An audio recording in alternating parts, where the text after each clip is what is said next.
So, I am here with Mr. Middleton, as y'all have heard me say before, my business coach. But I got a question for you, Mr. Middleton. What got you started on coaching people with their business and providing mental health counseling and therapy to people? What got you started? Well, I got it totally on accident. I've been a musician most of my working career, and about 20 years ago, one of my contracts led me to this place to provide musical services in the form of instruction. And there's this place just in between South Bend and Kokomo called Culver, Indiana. And it's the best kept secret in Indiana. And it's just a magical place where they develop young people. And it's a boarding school where you had children from all over the world and, many of the states here in the country. So it's just a unique place. And they were away from their parents for the year of for their academic year. So they eventually invited me to be a permanent part of their family, and I ended up being down there as a student life counselor. And that began my relationship with counseling and therapy. It motivated me to go back to school and pursue my degree in therapy. And what I realized from there is that regardless of, because these were rich kids that I was working with there, and then what I realized that regardless of their socioeconomic status, they had the same problems as most of the kids that you and I deal with. It's just that it looks different because they had resources. And so moving fast forward, doing my work today, I realized that most of the people in our community don't really have mental issues, they got resource issues. Totally. I can contest to that. Yeah. And resource issues, if not addressed, can give you some mental issues. Yep.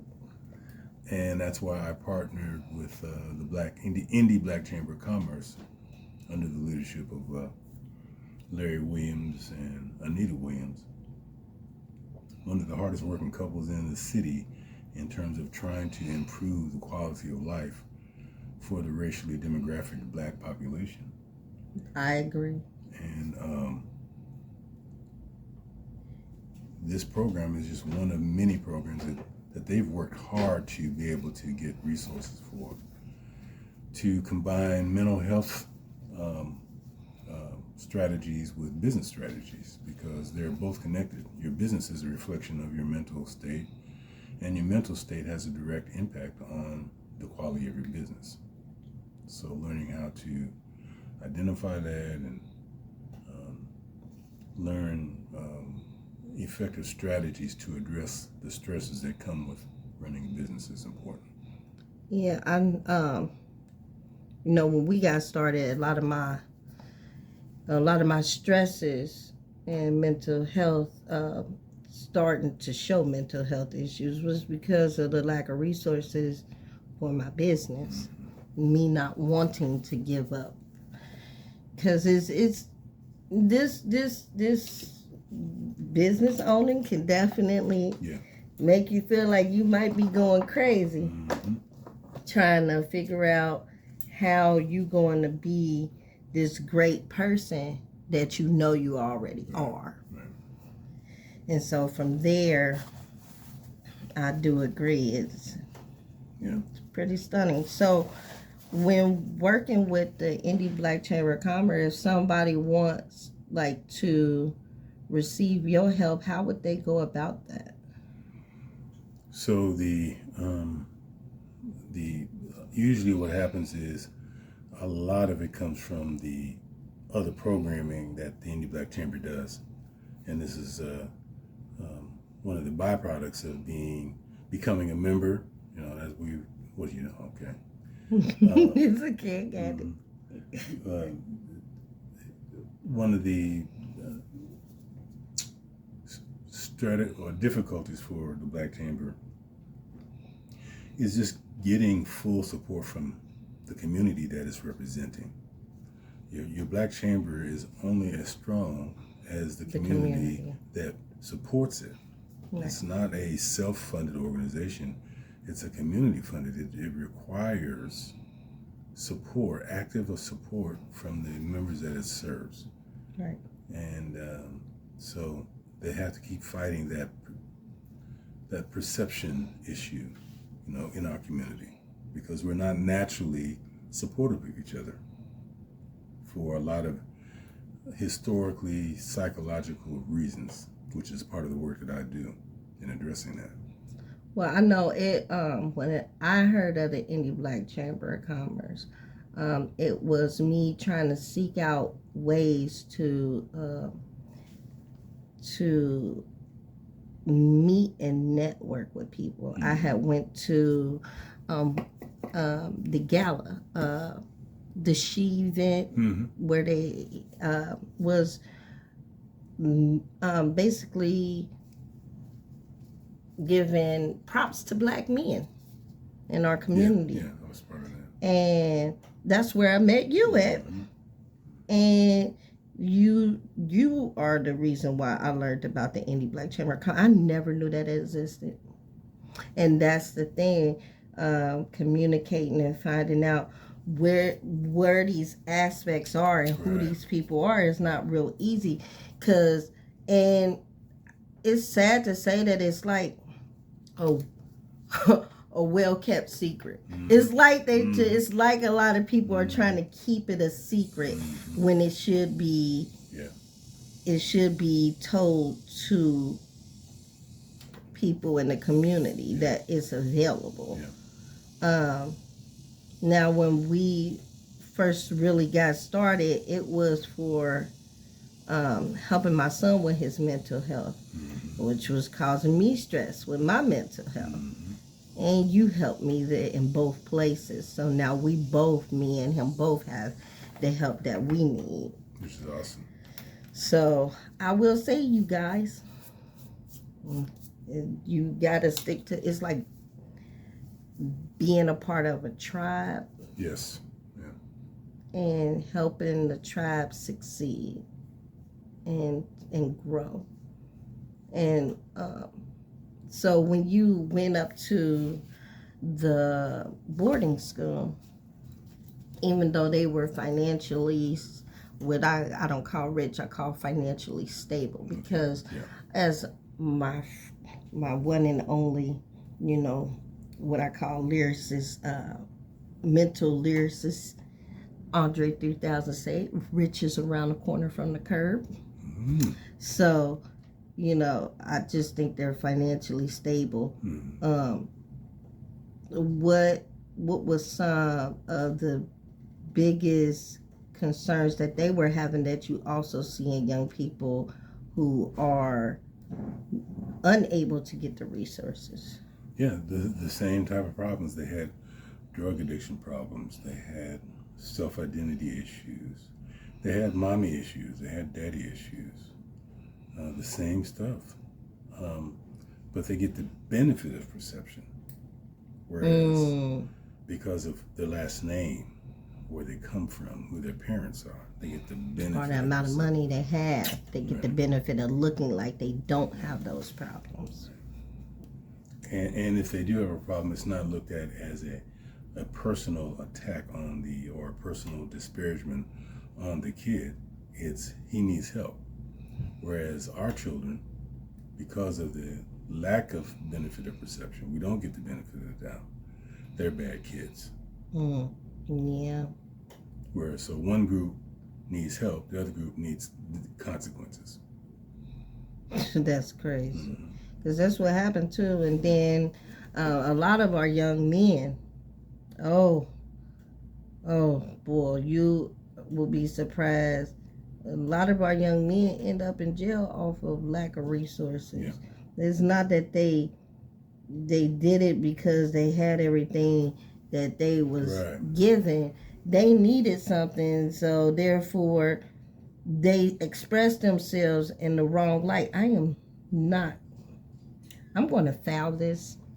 I'm not going to clip that. Okay. We're going to talk Yes, about ma'am. this. Yes, ma'am. You knew you was coming, and I could tell you just bit that out of there like, I wasn't supposed to do that. Wasn't supposed to do that. I knew you were going to get me. I could tell you what. And that's fresh, too. You just did that today. I can't get nothing by you. He just did this today. Can't get nothing by You was almost here and said, you know what, I just can't stand it. I'm going to eat this right here. No. That's funny. But I dealing with being I'm a boy and girl mom, but I'm a girly girl, so it's been really hard. And my sons has told me, as they have gotten grown, Mom, you didn't do a lot of stuff with us, and it made me feel bad because I'm like, oh yes I did. I gardened with you, and I don't know much about computers, but I listened to you. But they didn't want me to listen. They wanted me to be active. They Austin didn't want me to be active. He wanted me to listen. So it's, we all grow up with identity issues because we get picked on by other children because we are not who they are. And bullying plays a big part in mental health issues too. And I don't like bullies. I feel like if you bullying me, you want to fight. And I've had to come out of that mind frame as I got older. And it was really hard because I never want to go to jail, so. So. That explains that. I never want to go to jail, so The only thing that kept me off your behind. The only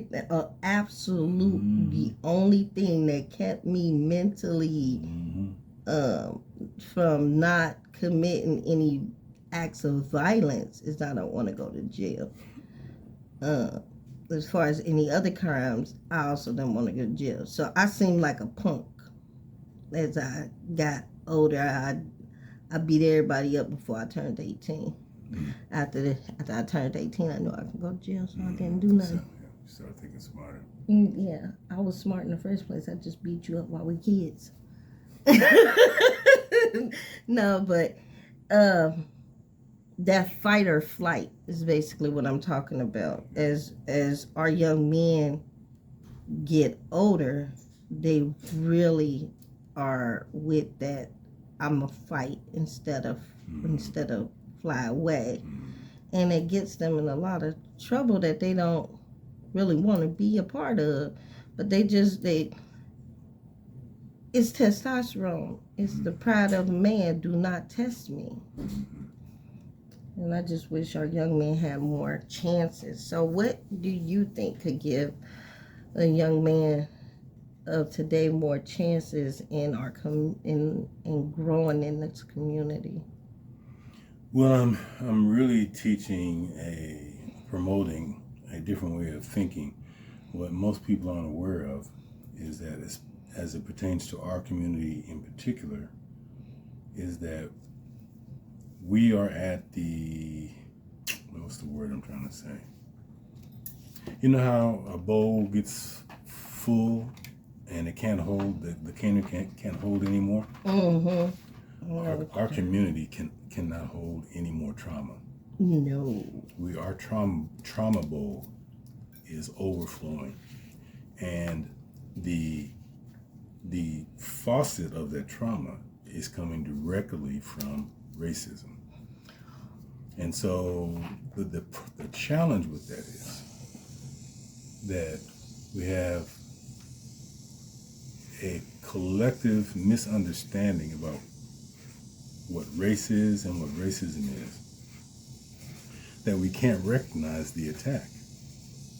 And when you can't recognize the attack, you start looking at other things that have nothing to do with it, but you think because I'm addressing that, it's fixing the problem, and it's not. So right now, the primary affliction, especially for our young men, are the generational impacts of racism. One of those being the system of education. The system of education I agree. has been known to be what's called the school to prison pipeline. And it shows in what they teach. I can't say a lot of the STEM programs that they have been doing here in the last, I can say like 10 or 12 years, maybe like 15 years.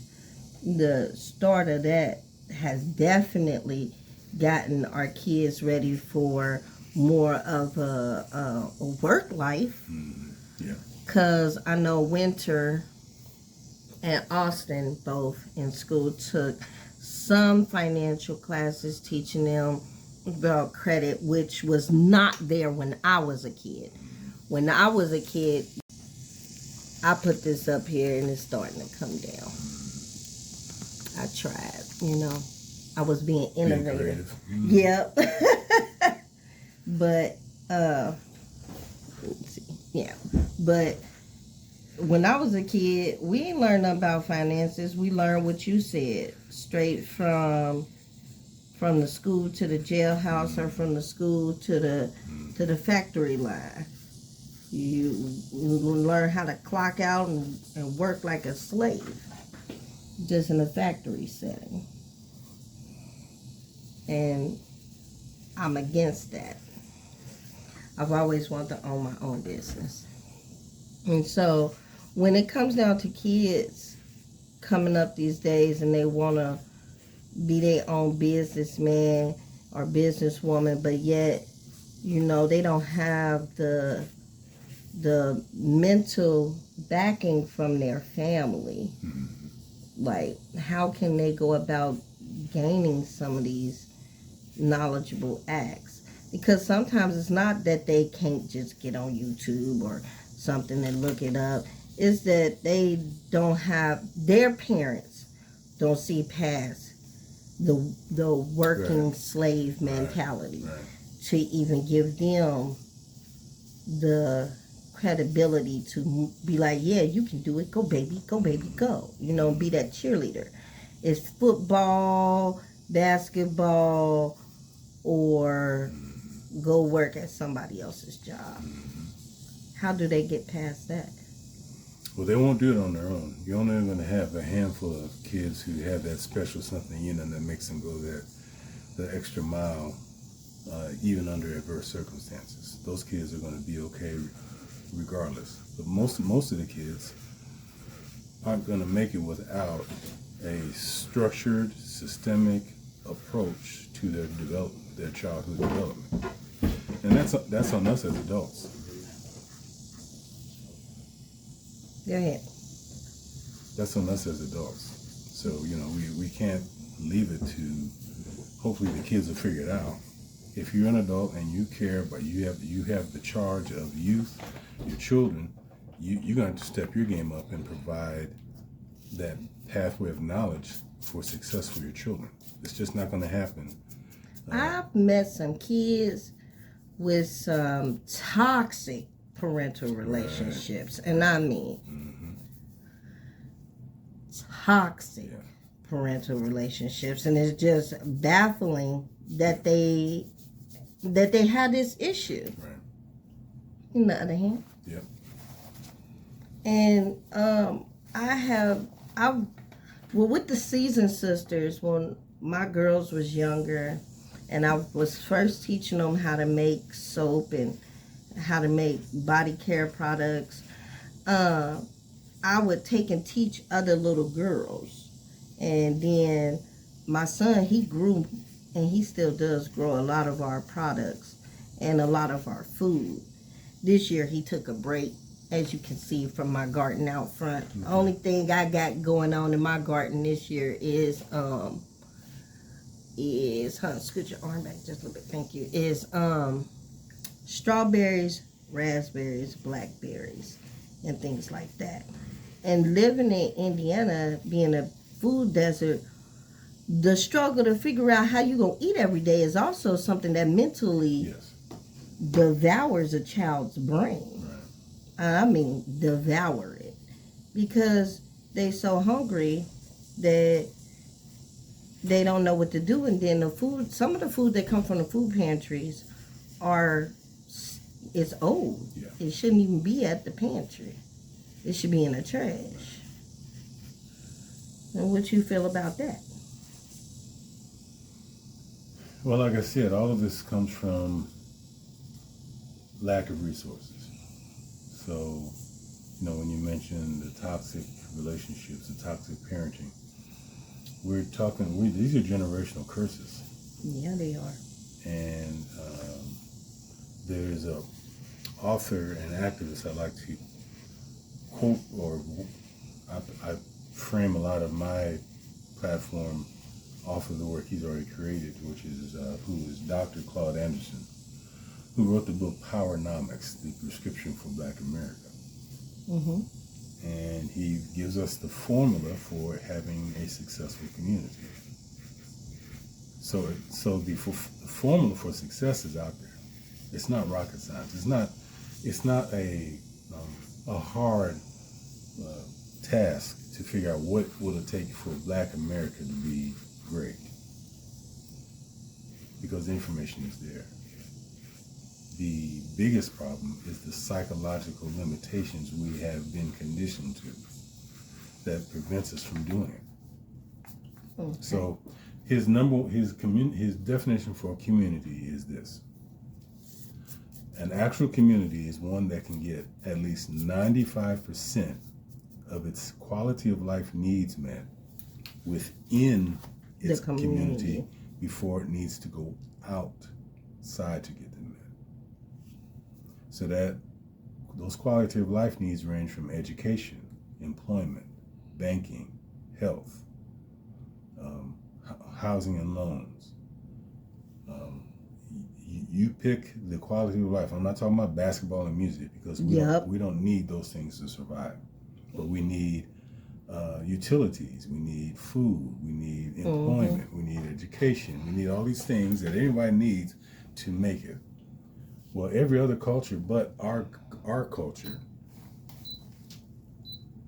All right, so as y'all can see, we got his hands together. Now we about to put some new fingers on here. Some deeply needed new fingers, because we are doing a full-fledged massage. So lift up your arms real quick, because I'm going to take this out.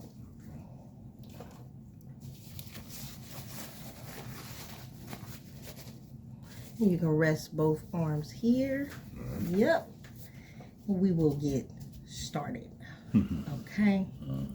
So, first and foremost, go ahead. You can keep talking, because you know what? It is, cuticles. Those are all cuticles. It is important, I feel like, to be able to have what you need in your community. Like here where I stay at, they took, even though Family Dollar is Family Dollar, they took that away. Right.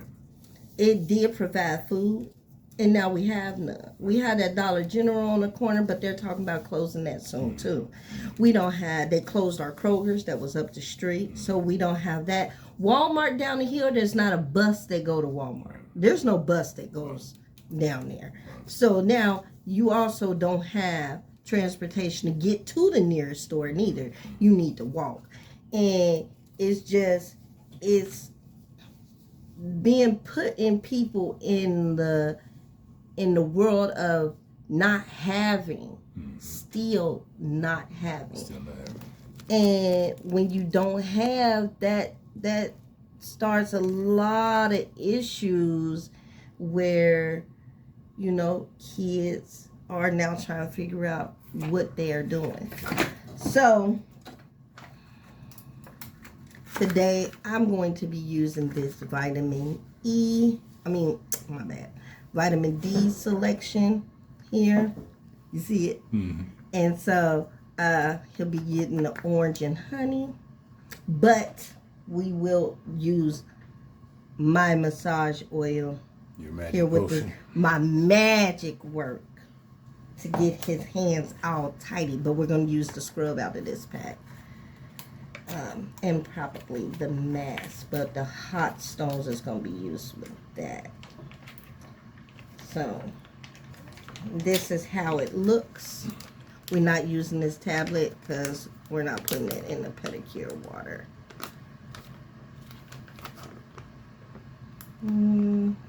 That look good. Yeah, it does. You smell it? It smells good too. I know you smell it from there. I smell it from here too. That's real. That's real fragrant. And then we're gonna top it off with some of our Seasoned Sisters cuticle oil, and put some new hands on this man's hands. Give him new fingers. But we're also gonna steam it too. So when that gets started, you will get the feeling of it. But if you could change one thing in any given community, what would you change? In any given community, not any given community. My focus right now is on our community. No, I'm talking about in the black community, like any other black communities here in Indianapolis or pretty much anywhere, because there's some worse off here. But 42nd and Post, Brightwood, I think that's what, or Brentwood is what it's called. Oh my God, I ride past there and get sad. But anybody living in there, even though they not sad, no, I get sad because I know it could be better. Well, that's the work I'm doing. That change is the work I'm doing, and that one thing is mindset. That's the one thing. It's mindset. Everything before, from a mental health perspective, every action begins with a thought, feeling, or emotion. So we often make unconscious choices based off those thoughts, feelings, and emotions. And most of us don't realize that we think quicker than we can keep track of. So we just feel like we couldn't help ourselves because the feeling came so quick. But actually our brain are supercomputers. So it can process information. There we go. Like that. Oh, that feels good. I know, right? Got that heat on there. Scoot it back just a tad bit. That's good. Well, as I just said, like, over here we don't have any resources for our kids. As far, they closed our school down, our elementary school, which was right up the street walking distance. They closed that down. Now they got 2 of them in another section, but it's not helping. It's too far. They don't have a bus, but it's a black-owned school, but they don't have a bus. And there we have it, where we have our kids being educated by our fellow black community teachers, and yet we don't have the resources to get them there. We either have, they do provide bus cards. They provide bus cards for you to get on the Metro bus, but they don't have a bus for the kids to come and get it right there at home, which is, very important too, to be able to be dropped off at home. Now, they have opened up 2 new community clinics. You about to fall asleep, ain't you? Really I good. Seen the eyes just roll back. You about to hit the bucket. Good service right there. Okay, y'all, we're going to pause so he can go ahead and take this in. No, I like the discussion. Keep going.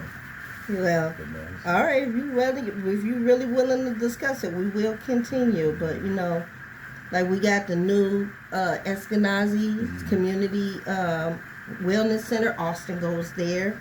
But he also go to our regular one at the YMCA down the street. That's through Community Health. So, we got 2 different atmospheres where he can get help through. Actually, pull them together. Yeah. But they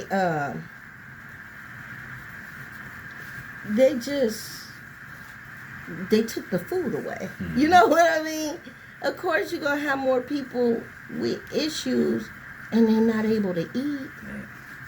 And then it took him 3-4 months to even get a call back from a place for a job. So, yeah, it's like really important that these kids get what they need, but you're taking everything they need away. So. And the thing is now is that the challenge for our community is, I've been saying this in a lot of the presentations I'm doing, the cavalry's not coming. They are not. The cavalry's not coming. So it's 2024. They're actively taking away things from our community. They're doing it. Every day. They're successfully doing it. And are we going to continue to stay in a position of, when are they going to do it right? When are they going to treat us fair? When are they going to... Never. That's not That's happening. how come those kids took over that daggone police station after George Floyd. They tired. They tired. How come you gonna keep on messing with us? You gonna keep messing? Yo, so you gonna mess with me? That's how I seen it when I seen those kids do that. It was like they were speaking up for themselves in the form of saying, "Don't keep playing with me." Is how I seen that. Don't keep playing with me. However, you know, we can't just riot every single time. That's what I'm saying. Get what we want. There's a difference. That's like a tantrum. There's a difference between reacting and responding. And we are a reacting community. We're not a responding community. Well, I mean, that's because we be being messed with.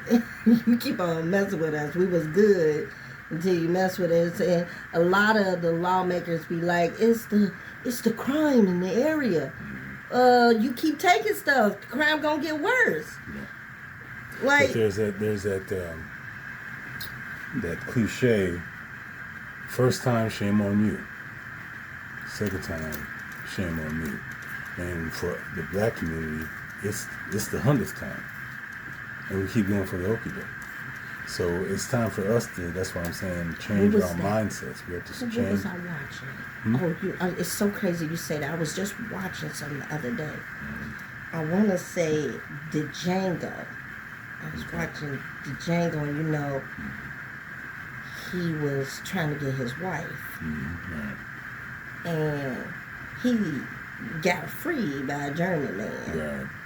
And then the white man, because he found out that he was coming to get his wife, and you wouldn't have sold her if I came and said I want her. Right. Yeah. Now you mad, and so everybody did. Yeah. Right. Sorry, that just made me think of that. Even though that's not what you said, it's kind of that's a powerful movie. It's what it made me think of. Powerful scene. Yeah, it is. All right, so we're going to add the mask. All right, just turn them over this way. But go ahead, finish what you were saying. I'm so sorry. Oh, no, it's all good. So it's time for our community to go back to the beginning and reclaim its authentic way of thinking. And what I mean by that is we've been conditioned by those who don't look like us. We go to their schools, we watch their programs, we go to their jobs, we do everything trying to get them to approve us to be something that they created. And it's a bummer because and it's not working. Just keep on slapping us. How I see it. It's not working. Alright, so these are a little too hot still, so we're going to have to set these to the side and let those cool off just a little bit. What is this? You got some different bits? Awesome. Please. Alright, so we're going to wrap your hands in some hot towels. I know you get this when you go get your beard taken care of. It look hot. I might have to wait. I don't know. You tell me, is that too hot? Uh-oh. Give me one hand, move the other one. Yeah.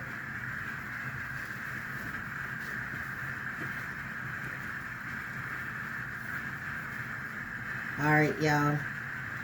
That's some good stuff there. So this service right here that Mr. Middleton is getting today, is this too hot? Nope. This service right here is only $65. I'm gonna take it off from there. It is a little bit. It is hot. I knew it. That's what So it I'm gonna get it is. first, and then it's Hot started time. going down a couple more layers there. Started going subdermal. So it started penetrating for real. The penetration was something serious. I'm about to take those. Is that? That's okay. good. Okay. I'm about to take those hot stones out. Because I know for a fact that them hot stones is going to be too hot if I don't. Because these some hot stones, okay? These is hot stones. Oh, remember when I gave you the pedicure Mm-hmm. and did the hot stones on the leg? Oh yeah. And we about to do those on the arm. Well, so we're going to go up to the elbows with the hot stone. That'll work.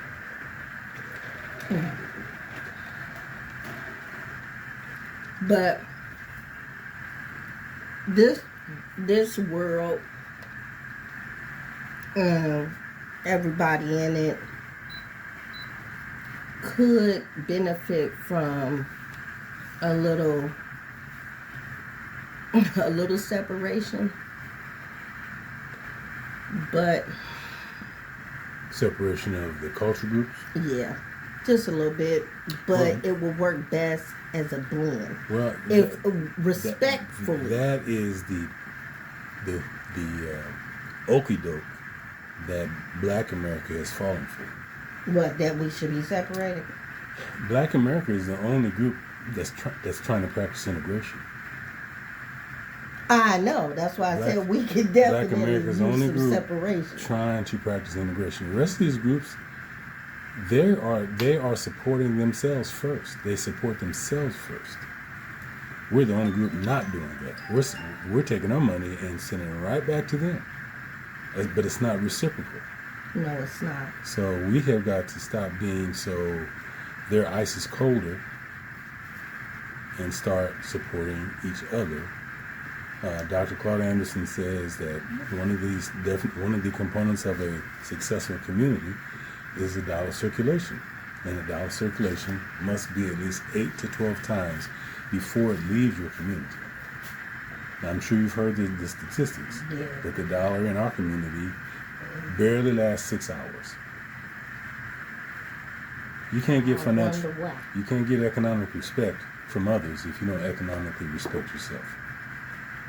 And do you want to know what's so hard? And you know, because we've talked about this with my own financial spending. Is it's hard to find these same things in my community. At first, I'm not saying people wasn't making soap, because they was, but I can't use coconut oil, neither can my children, especially those ones with deep-rooted, like, issues as far as, like, eczema is concerned. So now we are using the massage oil, and we're going to add the hot rocks here in a minute. And we're going up to the elbow with this one. And what does it smell like to you? Do it smell good? It smells very good. I can't describe the aroma, but it is very, very soothing. Well, this is a Dior by Sauvage fragrance. Okay, sounds kind of bougie.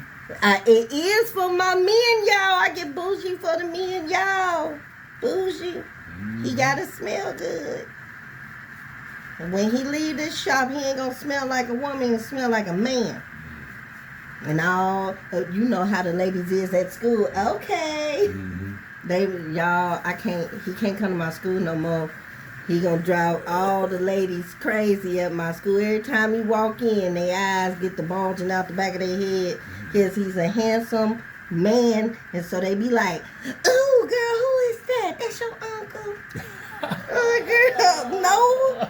That's my business coach and my mentor. Like, and they be like, "Oh, okay. Is he single?" Baby, why don't you find out? 'Cause I don't care. Is that your uncle? Is that your uncle? Because they know my dad passed away. And they know that my other dad is actually my ex-father-in-law. And we have a really wonderful relationship. I love that man like he was one of my own parents. And I beat his own kids up for him. They know it. I know it. We will fight. I might lose. I might win. I don't know. But I'm fighting for him. That's beside the point. Mm-hmm. All right. Is this too hot? That feels good. Okay. So, All right. All right. And then we're going to... that's good stuff.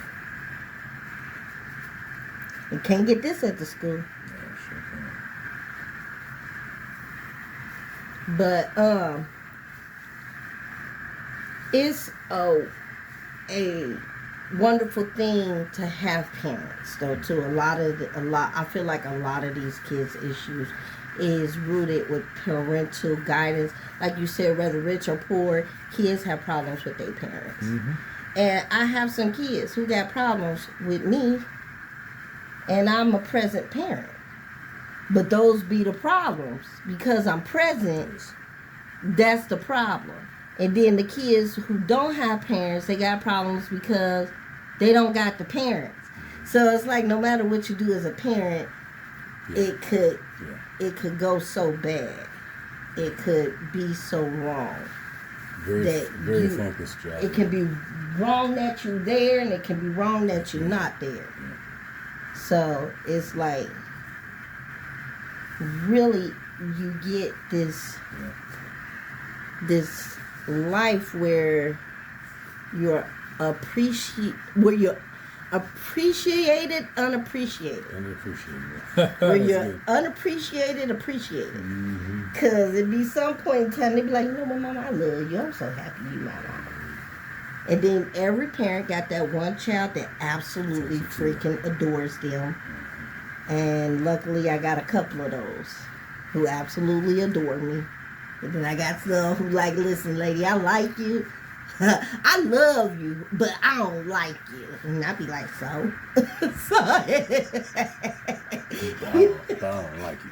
I don't like you. I love you, but I don't like you. And I be like, so what?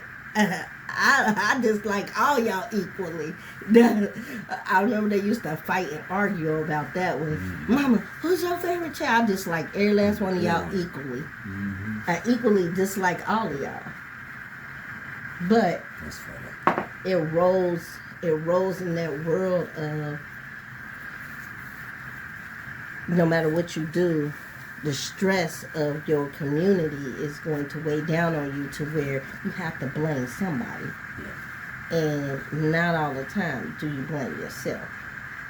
So, I'm a very forgiving person. And I think that's what black people do a lot. We forgive. Ooh, it was too close to the steam? Yeah, I'm sorry. Y'all, this steam is hot. It's real good, though.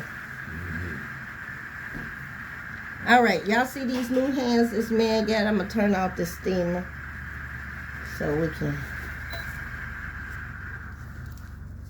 Ooh. All right. Okay, so I'm going to get rid of this and get a... It's not good in here. Oh, well, thank you, son. Thank you. All right, now you can rest it on the towel. And so we're going to get the buffing. Last and final of everything is the buff and shine. So we're going to buff and shine. And then we'll put cuticle oil. These hands are soft. Look at you. Walk around with some new fingers on. You walking around with new fingers on his hand, y'all. And there's that shine we was looking for. You don't want to wipe off the oils and stuff you just put on his skin. You don't want to rub his nail plate down with alcohol because the shiner and the buffer is going to help it shine even more. So there we got it. We got that. Oh yeah. New fingers. Oh, Mr. Middleton, can you leave my viewers that I'm pretending that I have, that I'm going to have here soon, with some words of wisdom to help carry them through the week.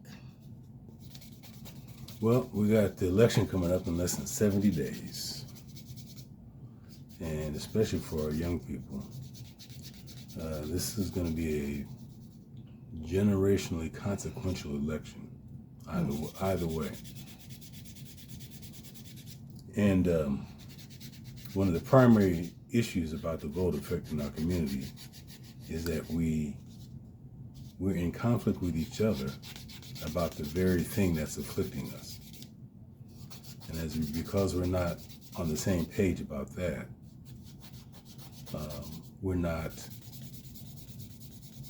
our voting power is not going to be very effective, because it's going to represent the views of those who are manipulating us. And young people, everyone's saying, well, young people today are not as afflicted by the ills of race and racism of yesteryear.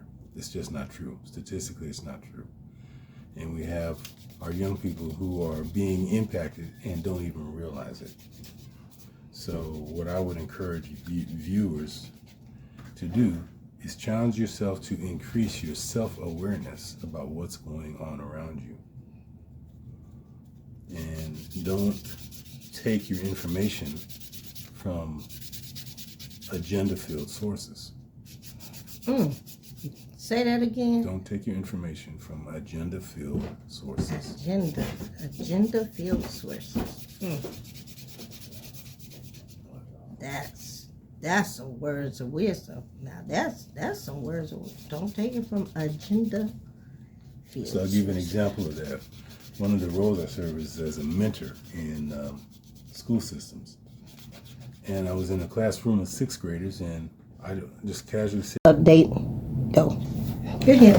So I was mentioning something about the KKK and the history of the KKK. And the 6th graders were raising their hands like, okay, yeah, what's up? What's the KKK? Sixth grade black boys who don't know today in 2024, who don't know what the Ku Klux Klan is. Now here's the danger about that. The Ku Klux Klan is still alive and well. Definitely. They had a protest in Cincinnati not that long. So now we have young African American boys who don't know about an organization whose primary purpose is to eradicate your existence, and you don't know they're out there. That's bad. And we've got adult males who aren't any better. So they're making decisions about the vote based on lack of information. So they wouldn't be able to identify a white nationalist if he came up and bit him. Exactly. And shot him. That's the one, because they ain't biting you no more. They shooting you. They're shooting. They're shooting them in the first place, too. I mean, I don't know. From what happened to my daughter last year at the school, we talked about that. I know that she knows. I know that my oldest daughter knows. I know that my boys know, but their friends don't know. I can say that for certain. They got a few younger black friends who like, nah, dude, man, ain't nobody out here being racist towards you. Yeah, they are. This is exactly what they doing. Because they have lived it. They have lived it. And a lot of it is deemed by social class, too. That's a big issue.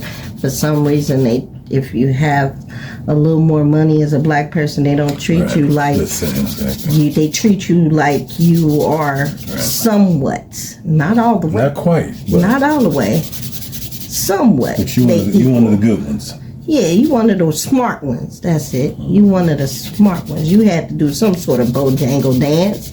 If you know how to do it, then you know we cool. And that That right there concludes the service. Bojangle. Okay, Bojangle dance is the end of the service. Get it finished with the Bojangle dance. Okay. All right, so we want to thank y'all. This is Mr. Middleton. You can find, he's going to give you his info. How can they find you?